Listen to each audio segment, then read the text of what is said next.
తిరుమలలో వెంకటేశ్వర్ల స్వామి ప్రసాదం ఎంత ఫేమస్సో, అక్కడ దొరికే అగరబత్తీలు కూడా అంతే ఫేమస్ అండి.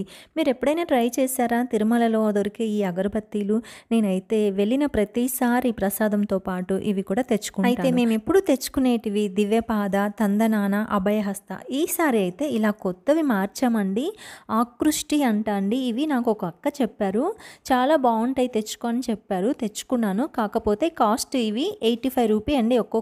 అవి అయితే 45 రూపీకే వచ్చేస్తాయి. ఆ మూడింటితో కంపేర్ చేసుకుంటే అండి ఈ ఆకృష్టి అగరబత్తీలు అయితే చాలా మంచి స్మెల్ అండి. ఇంకా ఎక్కువ మంచి స్మెల్ వస్తుంది. ఒక్క అగరబత్తి వెలిగించుకున్నా చాలండి, అంత మంచి సువాసన అయితే వస్తుంది.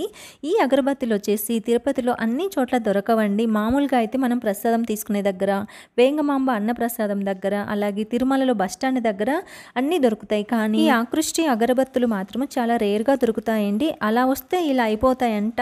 మేమైతే అక్కడ 2 రోజులు ఉండడం వల్ల ముందు రోజు నెక్స్ట్ డే వెళ్ళి తీసుకోవడం అయితే జరిగింది. మీలో ఎవరైనా ఈ అగరబత్తీలను అయితే ట్రై చేస్తారా? ట్రై చేసి ఉంటే నాకైతే కామెంట్ చేయండి. Thank you for watching.